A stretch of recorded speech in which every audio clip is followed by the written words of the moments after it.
This episode is brought to you by our friends at Brookes Blooms, your all-in-one landscaping solution. Brookes Blooms' three-step landscaping experience offers a seamless journey from design to construction and ongoing care, ensuring your outdoor space thrives year-round. Visit brooksblooms.com today to embark on your landscaping journey, where every step is a step towards a vibrant and beautiful outdoor entertaining space.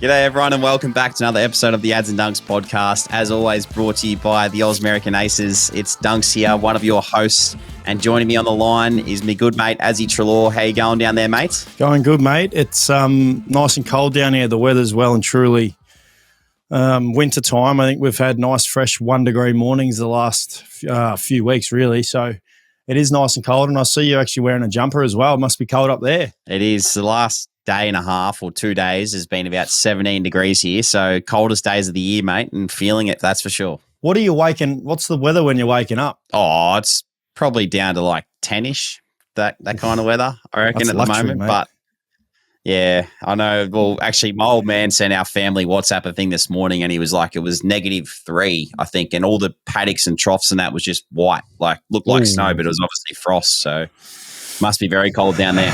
Yeah, mate. We're fortunate if we're hitting 10 degrees at midday. So to have 10 degrees when you're waking up, mate, it must be very warm for you because we're getting a nice cool 1 degree at the moment. But no, other than that, mate, so I'm going well. We had a good weekend, obviously.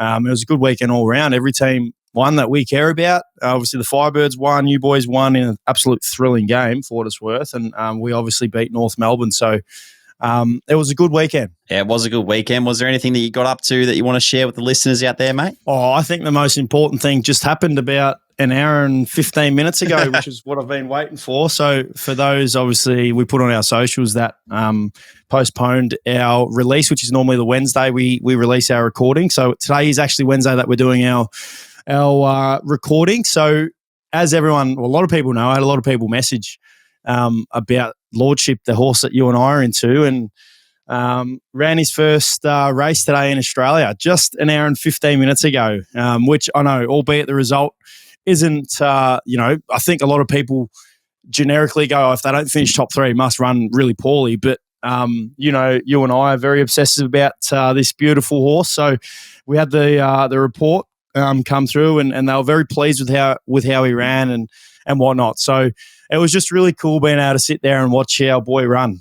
Yeah, it was, I must admit. And hearing, I think you said it well, like everyone looks at the result and be like, oh, he finished 8 out of, I think, 11. But what they don't know, what our fans don't know is that this prep, they're sort of just easing him into it. He's an international horse who's been proven over the 2,800 metre mark. So this prep might just cruise him into it, and hopefully that holds us in good stead towards the back end of the year, mate.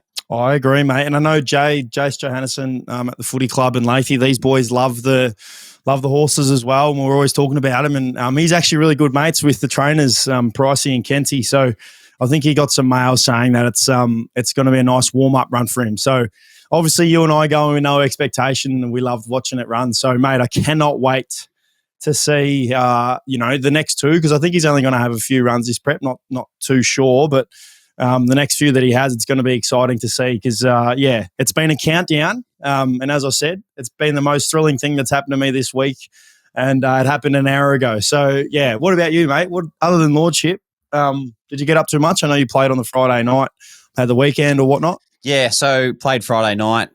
Charlie Cameron actually had a bit of a thing for his 30th on the Saturday afternoon. So after watching the VFL on Saturday, who had a good win again, Kaiser went well, kicked a couple of goals and played an important role in their win, but went into Chuck's. It was like a bit of a gathering, I guess you could call it, with some of the boys and some people from the club and his family and friends for his 30th. So that was good. Good to hang around with everyone and see some people that I hadn't seen in a while. And enjoyed the afternoon. And then Sunday was pretty quiet for me, other than watching the Firebirds get another massive win over the Swifts down in Sydney.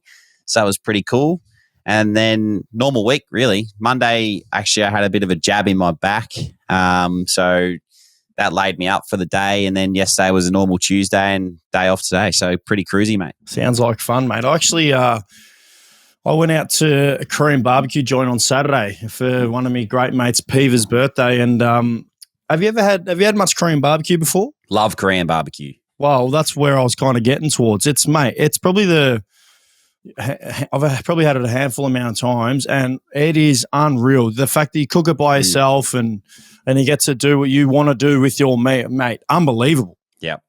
One of the most, I reckon, underrated things to do. I reckon we might have talked about someone. Remember when we sent or we asked our fans to do the in stadium thing, and someone wrote back that they had a Korean barbecue in stadium. Imagine that. That would just be at the Marvel Stadium watching the Bulldogs run around having a Korean barbecue and a strawberries and cream mocktail. That's what I had. I had a strawberries and cream mocktail.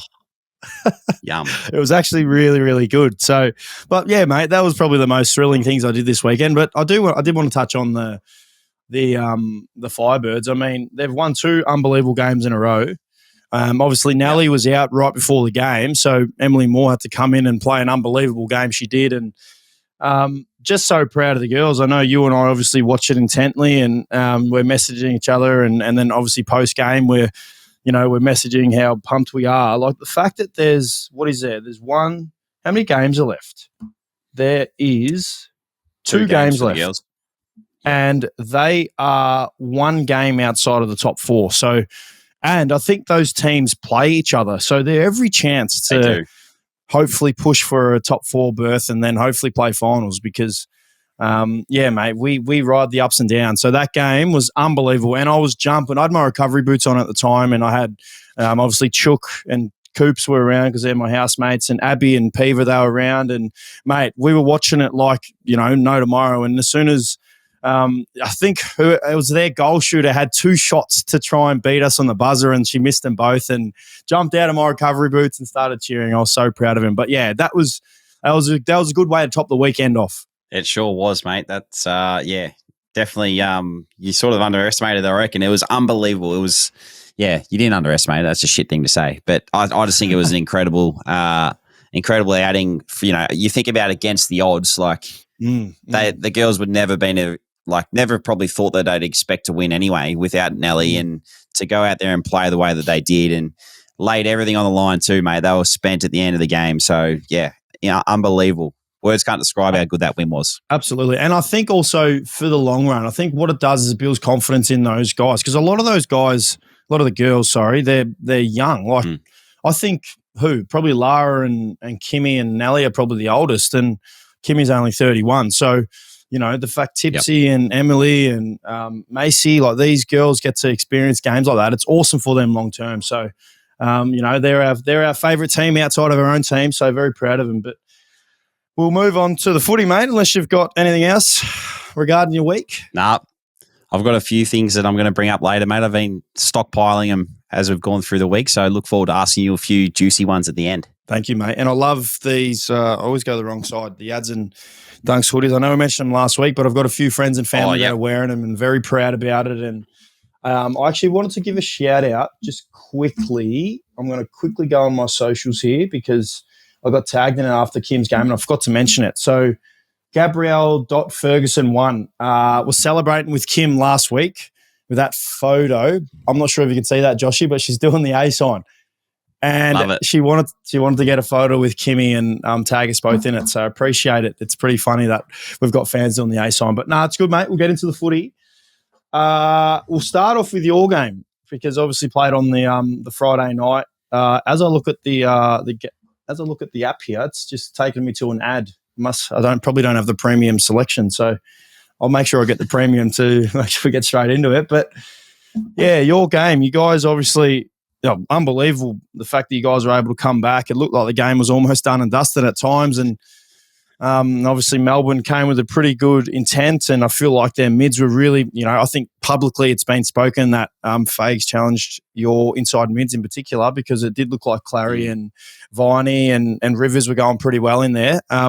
Firstly, how did you see the game? Obviously you must be stoked, and secondly, was that challenge something that you really took on? Yeah, that's a good question. And everyone probably knows the answer because it's been a while since the game. But it was a good challenge. And, mate, I said on radio on Saturday, I think it was, like the Melbourne mids, they brought in the intent that, like, I haven't seen for quite some time from from any midfield group. I reckon they would obviously knew that the heat was on them from the outside and wanted to prove a point coming up here to Brisbane, and they cracked in as hard as anyone. And we obviously were caught off guard by it. So to get a bit of a rev up at halftime was needed. The boys responded really well, as it's been highlighted, but I just think, overall it was it was one of those games where, like you mentioned, you could easily just put the cue in the rack and think, oh, yeah, we're done. Like, it's not happening for us tonight. But the boys really dug deep and just kept fighting because, we're missing easy shots or not converting our opportunities in front of goal, and frustration can creep in at times too. So little things like that, all the odds were against us, but we just managed to, hang tight, stick fat, and just get over the line in the end. So it was a great win, great for our confidence as a group, and hopefully that springboards us into the next, few weeks of footy. Good answer. So back to the other question of did Fags really challenge? Like, did he challenge you guys at halftime? Obviously to get on top, and was that something that not only yourself but obviously Lockie and Jared Berry goes through their human luggage? Did you guys be like, yeah, we've got a lift here? Yeah, definitely. We always come in at halftime and have a bit of a debrief as mids before the main meeting. So we were talking about that stuff. We thought that we weren't really closing their space well enough. They like to really hunt the ball. So getting up on the back of them and closing them down and making sure that they can't. Well, if they win the ball, then we're suffocating them and they can't get on the outside and beat us. So little things like that we identified as a group before we went into the main meeting. And then when we went into the main meeting, he had mine, Lockie's and Huey's name up on the board with like our stats, and then it had Melbourne's stats, their key mid stats. And he's like, boys, we're getting done. Need you to lift. Like, it was a bit more animated than that, but essentially that's what he was saying. And we all responded. So I thought it was quite good in the second half in the midfield. Yeah, that is a good little insight. Is that something that, how do you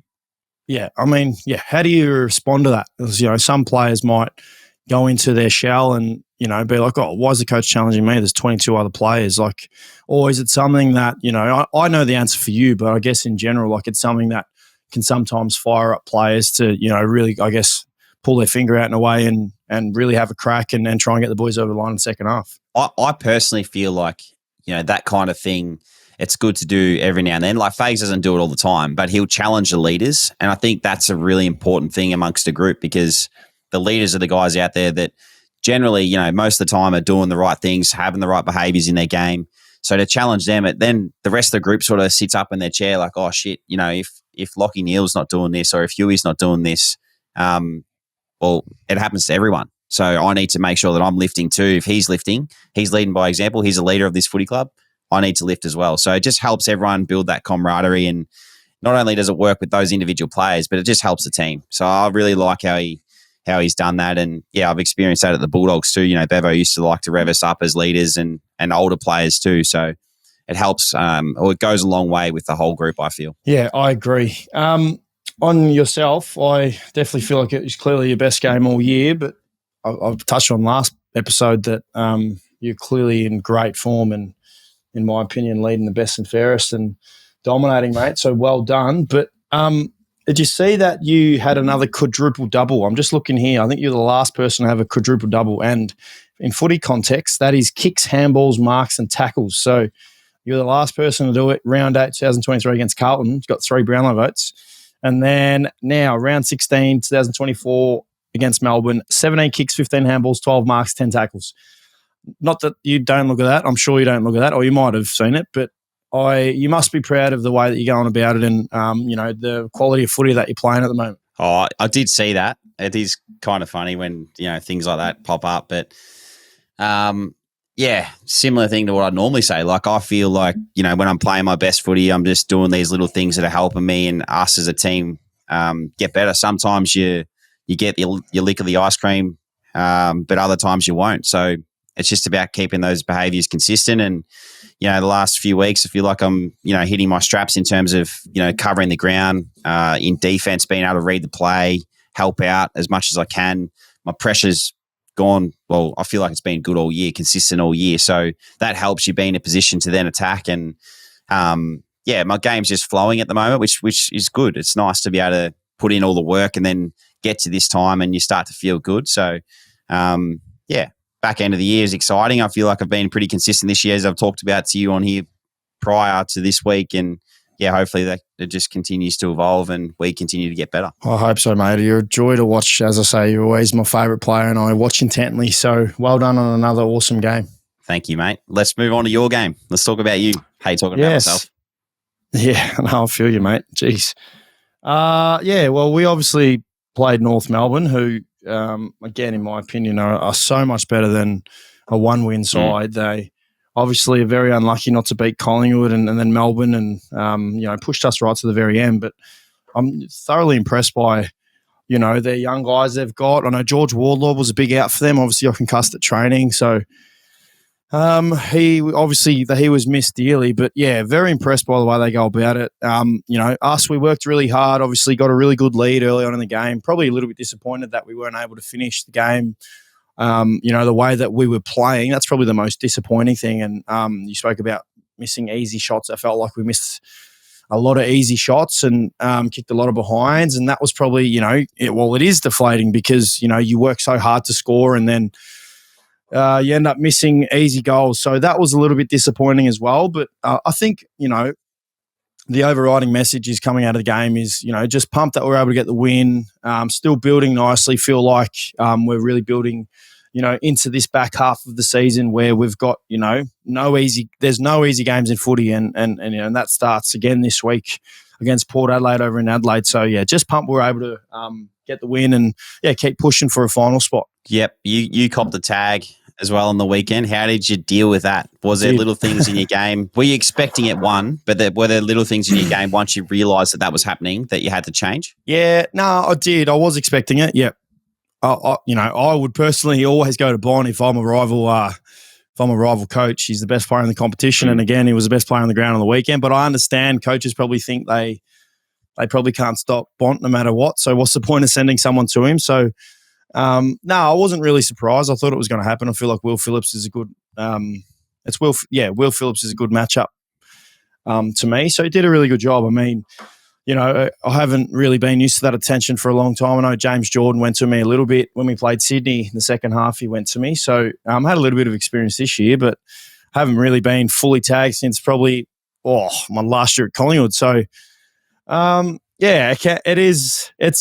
challenging. I mean, the game's challenging itself, and being a 31-year-old veteran, mate, I don't expect that much. So I must be doing something right if I've got the opposition coming to me. So I tried to get forward a bit. I tried to use my speed and get my legs. Going forward, I felt like I could use those a little bit. That would probably separate me a little bit. So in saying that, I didn't help myself a lot with a bit of my contest stuff. I think when you're getting tagged, a good way to, break the tag is by getting, I think a tagger probably hates when you get easy footy. Or not easy footy, but gets footy, even if it's a little handball or whatever it is. And I feel like a lot of the times you can, become a contest player and, get through the stoppage or get to the front of the ball, whatever it may be, rather than being an outside player where he's literally just standing on you and he can just do whatever he wants. So in hindsight, if it happens again, I'll probably do that a little bit more. But yeah, it was a nice experience. Once again, he did a good job. He's having a really good run of tagging on players. I think he played well in Dacos and then obviously played well in Clayton Oliver. So definitely feel like he's got a great role for North Melbourne. One thing I did notice might have been with a bit of extra attention, but I do remember you, chirping me a bit in the game. I did see you were a bit vocal in the North Melbourne game towards the back end of the game. Is that something that you feel like I just see it. I see it on the screen. I see you chirping a little bit. And I remember back to when you tried to chirp me when we were playing against you. So I just wonder if it's a little tactic of yours that you're trying to get under the oppo's skin. Not at all. There was no – I'm trying to think who I was chirping because I was actually just chatting to Will the whole time. There was actually no – Well, it might have just been that. I reckon that's what it might have been. I mean, there was plays in the game where like I was this close and I'd be like, oh, geez, you know me because, anyone who watches me play and knows me closely knows that I like 1-2s and really using my legs. And I think he stopped me one time from getting an easy 1-2.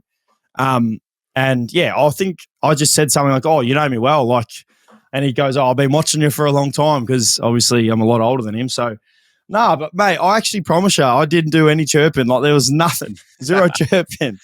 And what you probably called me friendly banter. So maybe that's my downfall. Maybe I need to be a little bit more ruthless if I'm getting tagged. But no, there was a bit of friendly banter going on. Nah, I like it. And hey, one other thing that's been sent in to me a number of times, and I know you've probably seen it, or you might not have seen it, but Forgotten AFL Stars posted a thing on their Instagram, and it was of you doing this this jock thing again. Jock and smell the hand. Oh, what, mate? I didn't even see it. Really? Is it really? Yes. Oh, it was back. Gosh. It was back, mate. I've had about 20 people send it to me. I'm not even joking you. For what it's worth, I was wearing the Speedos. Remember last time I told you I'm never wearing Speedos again. I was wearing Speedos again. No, I actually probably should get the Speedos. But no, I've not been on socials in the last couple of days, so I've not seen it. Oh, mate, it was everywhere. When it came out, like when they posted it, I reckon I would have had 20 people send it to me. Insta DM, everything. How good. Yeah, well, it's a lesson for me to stop wearing Speedos. Riding up my bum. Yeah. Sort your jocks out, mate. Just get the triangle ones like me. I need to get the triangle ones, mate. They're the red and blue Speedos that I'm wearing at the moment. Oh, well, that's all I got for you from your game. Is there anything else you got across the weekend? We should touch on our tips or anything like that. There's some big wins. There was a couple of big wins. I mean, Gold Coast had a really good win against Collingwood. That was a great win. No, there wasn't really any. I mean, Hawthorn keep impressing me more than anything. They're a really good side. Like they're right on the out of their 32 points, and mate, they win this week, they go to 5th. So I feel like they're one of the informed teams of the competition. I watched their game on the Sunday, and they were ultra impressive. Very, very nice to watch, and yeah, they're going to be a threat if they make the finals. Yeah, I watched that game too, and I thought they were very impressive. Adelaide v GWS was a good game too. Another bit of an upset, I would say. Yeah, I just thought there was some big key results on the weekend. Port Saints, like 2 points in the end.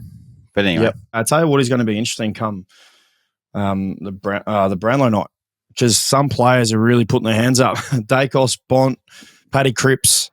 I mean, everyone's forgotten about Isaac Handy because he had a blistering start, but he's going to be thereabouts as well. I mean, it's going to be an enthralling Brownlow count. Yeah, it will be. Very, very close one. I saw someone today came out and said it's going to be a draw between Cripps and Bont. Don't know how it's going to be a draw, how they know it's going to be a draw right now, but that would be an outstanding finish. No, what I was going to say was I saw Cripper actually go on, I think it was Fox Footy, and he was talking about the holding the ball rule. And he mentioned something that I reckon is worth talking about, because I reckon we've talked about it on the phone to each other.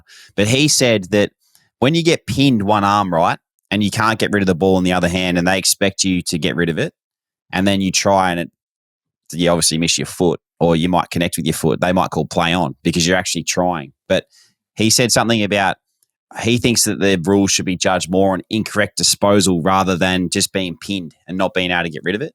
What are your thoughts? Yeah, I like that, yeah. I mean, that's probably 150 years of tradition. Having to adjust to that would be pretty crazy, but I don't mind it because it's kind of similar to, I think you had a tackle on Windsor in the game on the weekend and he pinged his arm when he was out. And I'm just thinking out loud, I was thinking of that, and he had no real opportunity really to get rid of it. So yeah, I don't mind it, because if the intent's there and the arm gets, if say you grab the ball and then you get tackled straight away and that arm's pinned, I mean, and you got no way to get rid of it, I wouldn't mind it being another ball up, but I highly doubt that it would.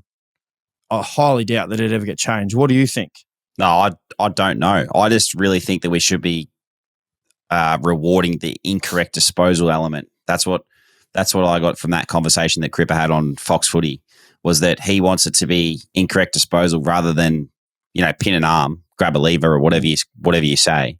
And if you drop the ball, you drop the ball. That's a free kick. Yeah, no, I don't mind it. It's actually a good talking point. I'm sure it'll create some discussion because, it is a good talking point, which we're continually trying to involve, which I don't mind. I just sort of top of my head, I do want to mention actually Cody Waitman re-signed with us today till the end of 2027. I know you had some big signings as well. So congratulations, Cody Waitman. Love playing with him. He's he's an absolute enigma for us up forward. He does some special things. So re-signed. We love that. Love that. One thing I wanted to talk about before we move on to the next round is I want Brado to do a clip up of your best points that you've ever kicked. Oh, yeah. Because your second involvement, second or first involvement in the game on the weekend was one that that's given me flashbacks to the Collingwood days of Adam Treloar just breaking lines and kicking goals from 60 out. Tell us about it. When I was about 8 kilos heavier. Mate, I actually have, surprisingly, when I played my 200th, because my mates say it to me. So my mates were telling me that the ones who've watched my whole career, that they reckon I've kicked like some elite points, really good points. And if there was like point of the year, I'd be finalist in a lot of them. And we actually cut up some. And, mate, there's so many I've got on my phone. But, yeah, there's another one on the weekend where I could not have hit the stoppage more flush than what I did, and I was able to break through. And, mate, I thought it was going in. I'd already put the finger up and was celebrating, but then it just faded to the right and hit the post. So, it was a nice play. But, yeah, you are right. I'd love to see them all cut up as one. And if you were to show someone 50 years my highlight reel of points, they'd think I was a pretty good player. So, yeah, pretty funny. You kicked any good points? Nah, mate. I'm not flashy like you, mate. I just kick snaps and shanks out of stoppages. That's all I do. What shanks out of stoppage? I don't know. Just points. Oh, jeez. Yeah, well, we'll get Brado to cut if he can because, they'd be hard to find. But, no, I've kicked some ripping points, mate. I look forward to seeing it.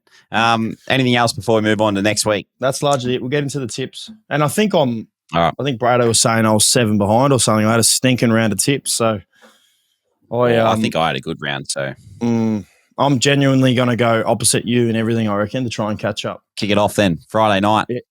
Collingwood Essendon. Yes. MCG. This is a tough game. I think Collingwood after a loss. Essendon, there's a bit of pressure on Essendon. Funny there's pressure. I say pressure. It's only because, people obviously, a very thing in their form mind. So because they didn't have an overly good game on the weekend, they start to write them off when I've been big on Essendon all year. So, but I never tip against Collingwood, so it's a hard one. Let me ask, who are you going to go? Collingwood. I'll go Essendon then. North Melbourne Gold Coast at Marvel. I know you're going to go Gold Coast so then I'm going to go North Melbourne. Okay. Port Doggies, we'll get to that soon. Yep. Geelong Hawthorn. Oh, this is a ripper. I'm going to go.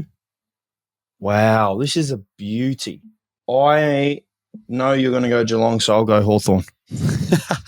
How do you know I'm going to go Geelong? I might go Hawthorn. I'm going to go Hawthorn too. Oh, wow, I'll go Hawthorn. GWS Carlton in Sydney. And this is in Sydney too. Wow, I'm going to say GWS. I'll tip Carlton. Nice. Freo Richmond. That's got to be a Freo, surely. Yep, over in WA. I'm going to go Freo. Me too. Melbourne Eagles. Got to go the D's, I reckon. Melbourne need a win, so I'll go Melbourne. Saints versus Sydney at Marvel Stadium. I always know when there's a lot of pressure on a team. I feel like they play well, and there's a lot of pressure here in St Kilda. No one's going to tip them. I'll go Sydney. Yeah, I'll go Sydney too. And then our game. All right. You're first up this week, 1:45 on Saturday. What are your thoughts on this game? It's a massive game. Adelaide Oval, Port Bulldogs, I feel like are always good games there. Very close. The last couple of years have been close. So how do you see this one playing out? Well, yeah, it's going to be a ripper. We obviously play I don't think we've won in Adelaide since prelim final maybe, which is a few years ago now. So, we're well and truly going to get ourselves up for this game.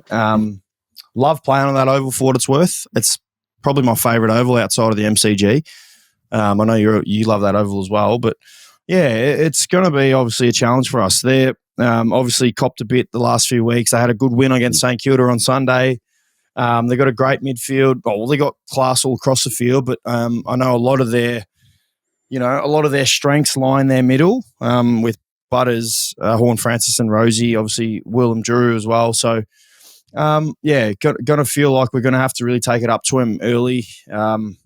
If we feel like if we let them fuel their game, especially at home, they're going to be hard to stop. So, yeah, feel like we're going to get up for this one. Really looking forward to it. It's going to be a great challenge for us. But as I said earlier, there's no easy games for us going forward. And then this one it starts with this one, really. So really looking forward to it. Yeah, I'm looking forward to watching this one. I think we'll have captain's run on Saturday. So, yeah, I'll be able to sneak it on the TV. Their momentum that they get there, we've all experienced it before, and the big crowd that they get. How do you manage that out there? Like, you talk about momentum. We've talked about it before, but when you're away, how do you try and get your group up and going with little things? Like, give us a bit of an insight. Yeah, well, hopefully there's not much momentum from the get-go and we can run all over them. But obviously, you're right. There will be times in the game where there is. And I think for travelling teams, I know we like to talk about celebrating the little wins. And what I mean by that is, big tackles, big spoils, big moments in games where, the crowd's not necessarily behind you, but you can feel maybe the silence in the crowd, or you can feel, the energy within our footy club. And as you said, it is very intimidating when you come against teams that have big followings in different states. There's very intimidating, especially, Port Adelaide, they have a very proud fan base and very vocal. So, yeah, I think celebrating the little wins and, being able to control the game, if we can control the game from the get-go and not really let them get their crowd involved and really get a run on, that'll go a long way to us winning the game. So I feel like, from the get-go, we have to be really on, and that starts, I say it every week, it starts with us midfielders in there and the challenge of going head-to-head with their midfielders who, is probably an A-grade midfield. Big Sweetie might be playing against his old team too, so that'll be pretty funny I'd love to be out there to hear what Nader says to Sweetie. Nader being Jack McRae. Yes, Nader and Digger are real close with Sweetie, so it would be very funny. Digger is Bailey Dale as well, for people wondering, so it'll be very funny hearing a bit of the banter there. Hey, one other one before we move on, I want to talk about Rory Lobb shift down back. How did you see that? Obviously, he played quite well on the weekend. He did, mate. I feel like, I've always felt like those big, tall guys who have great aerial ability, which he does, really suit our defense. I feel like we preach, you watch the Bulldogs play, you would know that we like to help each other in the air. Liam Jones is someone who probably stands out the most in that regard, but really like to help each other in the air and really create 2v1s against the opposition. So I feel like Lobby kind of suits that profile for us. So I did have a really good feeling that going back there, he was going to, have a really good game and hopefully can be, something that we can go to, whether he keeps playing there or goes back forward, whatever it may be, but just giving him that confidence that he can go at either ends of the ground and can play in the ruck as well. So, I was very happy for him to come out and play the way that he did. And as I said, add another string to his bow because that's so vital in the game that we play. So, got no doubt he'll probably be there again this week. No idea, but really looking forward to see how he can keep developing in that regard. One of Bevo's tricks that he pulls out and has paid off for sure. So look forward to this one, mate. We'll move on to mine. We play Sunday afternoon against the Crows. Both playing Adelaide teams this week, which is funny, but it is. It's going to be a cracking game, I reckon. We looked at it yesterday, actually. Our last 4 games against the Crows have been decided, I think, between 2 or 3 goals, every single one. And obviously our last one was a draw over in Adelaide. So they're going to give themselves a massive chance to come up here and knock us off. So we're going to have to be at our very best, like we were in patches last week, probably not consistent enough, but little things that go a long way in helping us win is what we're going to be looking to do this weekend. So I feel like, as you said, it always starts in the midfield and they've got some handy players. Dawson leads them from the front every week and Isaac Rankin's been in probably career best form too. So we're going to have to be very switched on to nullify those 2 boys' impact as well as others as well around the field. So going to be a good contest for us and I look forward to getting out there on Sunday afternoon. Yeah, it will be a ripper. I mean, we've spoken about where are they on the ladder? The Crows are 14th, 5 wins, but I feel like they're such a better team. At their best, they're a much better team than where they are. I mean, they beat the Giants, obviously, who are a very good side. I feel like, they're going to want to really take it up to you guys, especially early, and try and shut out. You talk about crowds and whatnot. Brisbane always have good crowds, so try and shut out your crowds and get a win over you. There must be something that you're really looking forward to coming up against, quality opposition week in, week out, and definitely a team that you cannot take lightly. Yeah, well, we drew against them last time, and that was one of the harder games of the year. So to get another crack at them and be able to play in front of our home crowd is going to be exciting. I think all the boys are looking forward to that. But yeah, it is another challenge, as you said. Like, we've talked about it on here this year. Like, every team you play against, even North Melbourne with one win, you mentioned it earlier, like they've one win and, they're hard to beat. So you can't take anyone lightly, and we have to just be at our best on Sunday afternoon, and hopefully that goes, a long way into helping us win. Yeah. Do you look at the footage much any footage from the game against the Crows earlier? And, when you drew against them, because it's probably something that you can relate a bit of the game style to, and whatever it may be, like we can beat them and whatnot. And I know the ground dimensions are probably a little bit different, but is it something that you guys touch into? Yeah. So we'd normally talk about what we mentioned last time before that game. So we always do opposition analysis, and we talk about what we're thinking about last time when we played them. So this time we've obviously got the last time, 2 times ago we played them, and then the draw game that we played them. So we've got 2 things that we talked about, and what we learnt from those 2 is obviously what we're going to try and implement this week. So, things like that we're always discussing, and I feel like last time we let ourselves down in a few different areas where, they like to play a real slingshot brand of footy. So we're going to have to be better with our defense and how we number off and squeeze, compress around, everything like that. So little things will help us. No, that's exciting. Well, I'll be fixated on that. It's the last game of the round. I don't think either of us have played the last game of the round at all this season. And speaking of our Sunday game, Brooke has kindly donated us 10 tickets. So we're going to give away 5 double passes to our game this Sunday on the veranda, the Brookes Blooms veranda. So I'll outline what you have to do to win this. We're still going to have our normal giveaway stuff.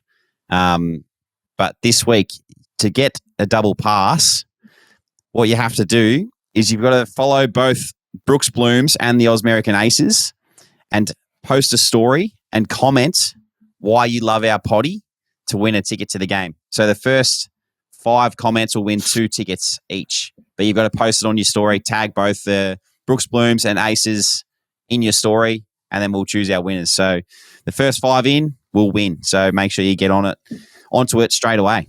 Make sure you run over to the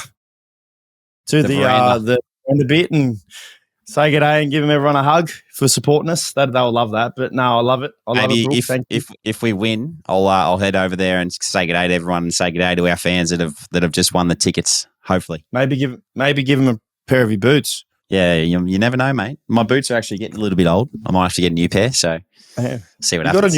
You've also got a new frame in the background there. It looks nice. Oh yeah, that one's for our hallway. Tipper's actually, she bought that print and then she got the frame. So she's just put that in there. So we've got it because we knocked out one of the doors. So our old room, that door's now gone. So it's now a full big wall. So we need to cover it up a little bit. So we've got a couple of pictures to put up. Nice. Love it, mate. You're she actually, Tipsy's a designer, isn't she? Doesn't she do a bit of that stuff? Yeah, Tipper doesn't mind interior design. I'm the real estate guy and she's the interior design person. So maybe we could team up one day and do a little business together. Maybe you can. I mean, it'd be unbelievable to see. I mean, you're both beautiful humans. Anyway, we'll move on to our segments, unless you've got anything else to talk about for this week's games. Nah, I think that's it. I reckon that is it. Hopefully nothing crossed my mind. Yeah. Well, we'll give some love, mate. So I'll start. I was going to say Isaac Rankin, but, he's a superstar. But, yeah, I feel like he's had an unreal year. I mean, he's right there in the All-Australian. I know he's missed a few games, but he's a special player. But I'm going to go with a player that might have, with Wardlaw being out for a couple of weeks, he might have overtaken him in the Rising Star Award, and that's Oliver Dempsey for Geelong. Yep.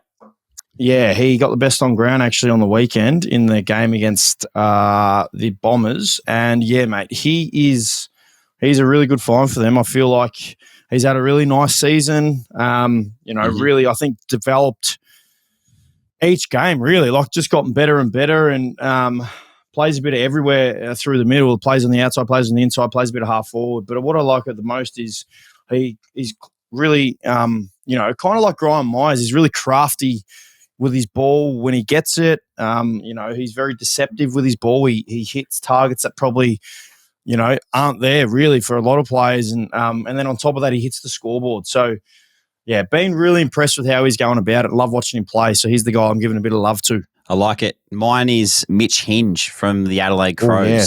And I feel like this guy is one that can easily be forgotten because he's been obviously he was at the Lions and now he's down in South Australia playing for Adelaide. And he's one that's actually really important for him. Playing against him earlier in the year, he's one of their creators off the half-back flank. He's very good aerially. Last week had a terrific game, so I just thought I'd give him a shout out and hopefully that pumps his tyres up too much and we can get him sorted this weekend. So I just thought I'd give him a shout out because I feel like he's had a really good year this year. I agree, mate. He's another one that actually did cross my mind. I agree with you. Bloom of the week, the Brookes Bloom of the week. What do you got for me? I've got an interesting one. I was going to say the Firebirds again, but I couldn't do it. Mine is the Boomers. Oh, yeah. Like it. I watched them last night. Obviously they're going through their selection process, whatnot. There's a lot of talk about their team and who's going to play and who's going to make it. But I just think it's the best buy-in we've seen for the Boomers for quite some time. And I'm really excited about what could transpire, over the coming years. I know they've got this gold medal thing in their minds and they're trying to, live by that. But I just love seeing it that all our boys from the NBA, come back and they play in these games and they're all together. They're all celebrating the little things and enjoying each other's company. I just think that's great for not only basketball, but Australian sport in general. So I've given them my Bloom of the Week this week. I love it. I agree with you. I feel like we're a genuine chance to medal again. Well, medal. I don't think we haven't medaled yet. So, I'm very excited to see how we go. I think the Canadian team's going to be really good too at the Olympics. Which is, let's be honest, we're all battling for silver pretty much because that American Dream team is going to be unbelievable to watch. My Bloom of the Week was going to be Lordship. Oh. It's not going to be Lordship just because we didn't win. I want to save hopefully our first win for Bloom of the Week. So he's back of your mind, Brookes Bloom of the Week. We're so pumped that he actually had his first run. But my Bloom of the Week is Bronny James. Oh, I thought about that too. Bronny James. Yes, I'm going to go Bronny James just because it is pretty crazy. I mean, my honest opinion, obviously, if he's 99.99% of other people, he doesn't get drafted.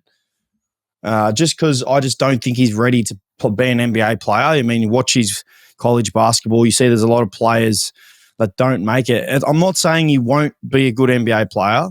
I feel like in time he will. I think his athletic profile, he will be very good.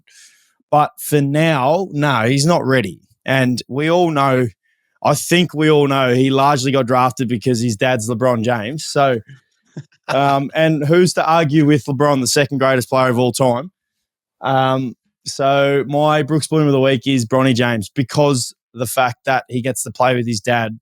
And we've never seen it in the NBA before. It's happened in the baseball. I think there's been maybe 2 or 3 dads and sons that have played together, but it's never happened in the NBA. So it's pretty cool that LeBron and Bronny are on the same team together. Yeah, well, I think it's pretty cool. I mean, I saw an interview today with, I think it was JJ Redick talking about, we didn't draft him because it's his son, because it's LeBron's son. We drafted him because it's his athletic ability and, he shows all these traits that are going to help us be the team we want to be. And, yeah, I just think it's a cool story. I'm with you. It's a good one to it'll be an awesome one to follow into the future. It will be. And I do hope he's good. Like, I reckon he'll be a good NBA player. I really do, but I just don't think he's ready yet. I mean, it was clear by his, some of his college highlights were good, but like as a whole, like not really. I mean, he averaged 4 points and 3 rebounds a game. And I know it's not about numbers, but I mean, come on. Like, anyway, good on him. Like, happy for him. It's pretty cool, as we said. So that's my Brookes Bloom of the Week. All right. Like it. On to my bit now. I've got a couple of questions for you. Mm-hmm. So, how we see NBA, NFL players, and I got this off the the New Height show, because I always get my stuff off the New Height show, the Kelsey brothers, but they were talking about AJ Brown and whether he would go and train, like wide receivers would go and train together. So I think there was like a tight end day where Travis went and trained with a lot of tight ends and did some stuff, and they all helped each other and taught each other. It got me thinking, because they were like, wide receivers, they wouldn't do that. They never hang out. They never do that extra training. They just like, that's just a no. Do you think in an AFL there is an area for this in the off season where all the AFL midfielders, not all, but like star AFL midfielders, let's say, for example, go and train together and do like a little few days here and there? Do you think that's something that would happen? No, I do, yes. But it's hard one to answer. I do. It's just hard to answer because I feel like a lot of these tight ends are friends and stuff.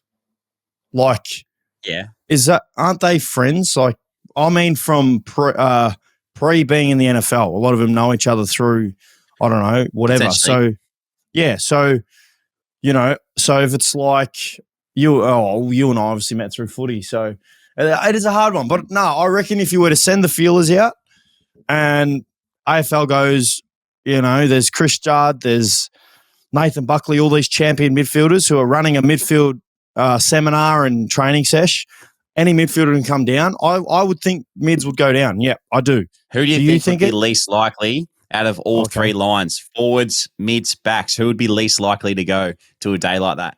I'd say mids because... Really? Yeah, I reckon there'd be mids out there that don't like each other because they're playing on each other. So if all the defenders go together, the defenders aren't playing on the defenders. All the forwards go together. The forwards aren't playing on all the forwards. But if the mids go together, the mids play on everyone, and there's mids out there that wouldn't like each other. So I'd say the mids. What about you? Okay. I'd say the forwards.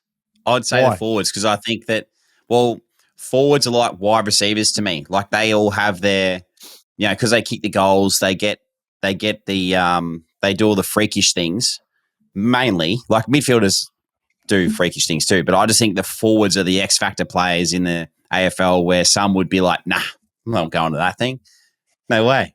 All I'm getting out of this is what you're saying is the midfielders are the quarterbacks, which means they're the most important players in the team. No, I didn't say that. I'm just asking you what you think. What do you think? I you know what? It's fair. It's a fair point. I mean, the forwards probably would be like that, but I still think the mids only because there'd be mids, that wouldn't like each other because they play on each other. Fair enough. That's all a right. good Second question. Yes. Second question. State of origin. Should we have one? Yeah, we should. How would you structure it? I wouldn't say the end of the season because I feel like players, if it's the end of the season, it'd have to be right at the end of the season, like straight after the granny. But I think players would have checked out by then already and it's too hard. So my theory would be I wouldn't do it in season just because of, it obviously hinders the game. So I'm going to say right before the season starts, maybe, the week before the first preseason game, maybe do it that week. That would be my theory. Do you want to hear mine? I would love to hear it. All right. So mine is, I think, pre-grand final. So we have a bye for our grand final, right? The bye week. So instead of having the pre-finals bye, you have a pre-grand final bye, similar to what we had in Perth. Mm-hmm. Everyone gets together except the two teams that are playing, like the NFL do, so the Pro Bowl. But you get together that week. It's the awards week. The first week is the awards week. So all Australian, Brownlow, whatever else there is, all those awards that week. MVP, AFLPA. And then Saturday is your Pro Bowl. So is your state of origin. That's the big day. So you have a big week of awards and games. And then grand final week is its own week. So you have no interruption. All the players, all the grand final players are down there, so you can go to open trainings and whatnot. But everyone's in Melbourne for that week of the grand final. That's my thing. So I think you should have the week before the granny, state of origin, and your awards week, and then after just have a sole grand final week. I don't mind it. I actually wouldn't mind it at all. I mean, I feel like players would. I reckon the grand final players would be flat that they're missing out. But in saying that, you wouldn't be because you're playing the grand final. Way. Obviously. Yeah. Nah, I think about it and I would be, if there was state of origin, mate, I'd be I'd be that proud. Like to play for your state, like I know it's the real deal and to know that I would miss it because I'm in a granny. Look, I'm not going to complain because I'm playing in a granny, but still, like, it'd be cool to play in a State of Origin game. So it's weird because you say no way, right? Like, I think it would work that way probably better than what it would my way. So that probably makes sense because the AFL can market it and make it a really big week. But because there's no real, what's the word I'm looking for in the AFL? There's no real, it's not really that important. Like, it's obviously not a thing, so no one thinks about it. Where in the State of Origin in the NRL, it's the biggest thing. And like, I have a lot of really close mates who are mad NRL. NRL's their sport. So Casey, for example, you obviously know Case. And I asked a few of the boys, what do you think so in the NRL, what do you think players care more about winning? An NRL grand final or a win for your State of Origin team, Queensland or New South Wales, if you're in it? And they all said State of Origin. It's bigger than anything. And I think if it then became an AFL thing and eventually over the years, it'd probably be built up like that. So to answer you, I reckon it'd be sick, but I'd be flat to miss if I couldn't play in it because I reckon it'd be great to play in. And, you might only get one chance.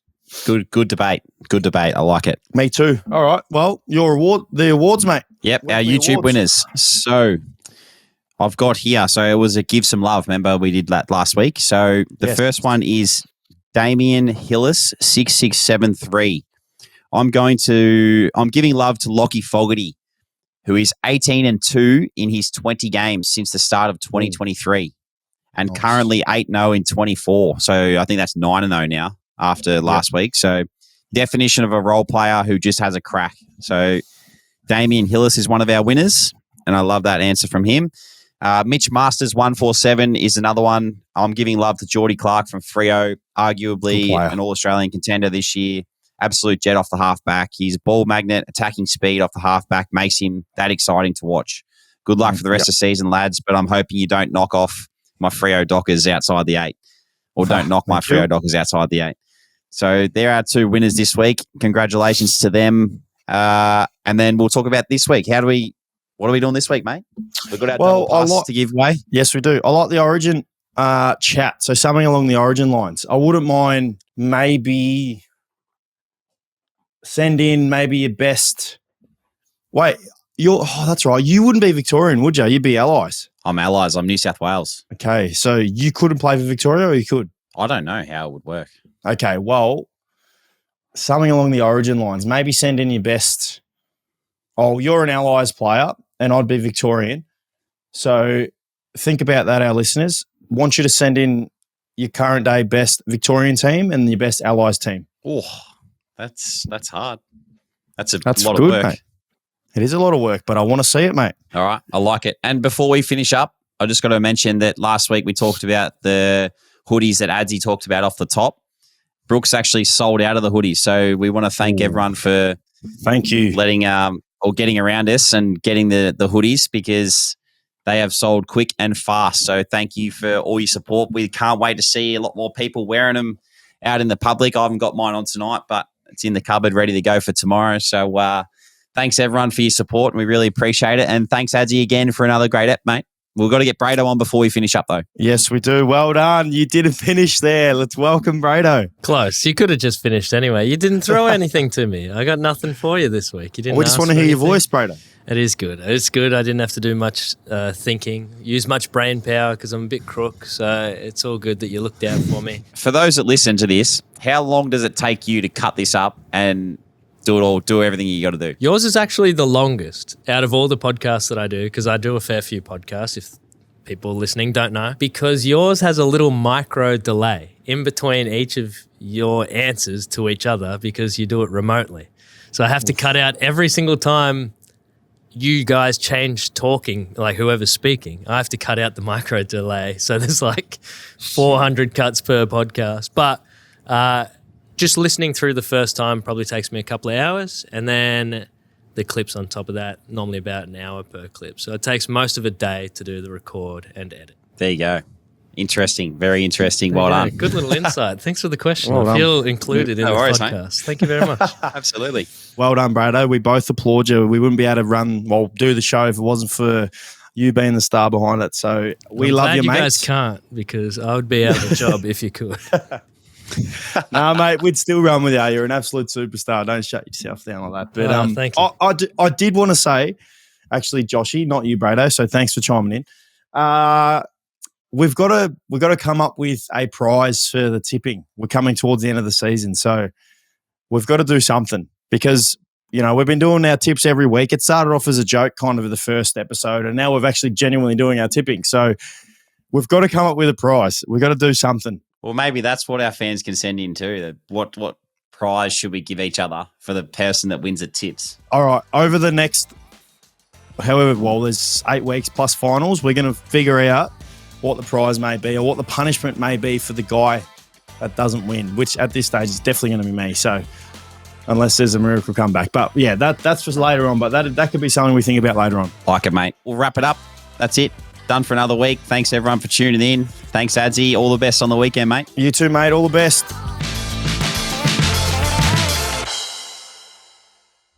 This episode is brought to you by our friends at Brookes Blooms, your all-in-one landscaping solution. Brookes Blooms' 3-step landscaping experience offers a seamless journey from design to construction and ongoing care, ensuring your outdoor space thrives year-round.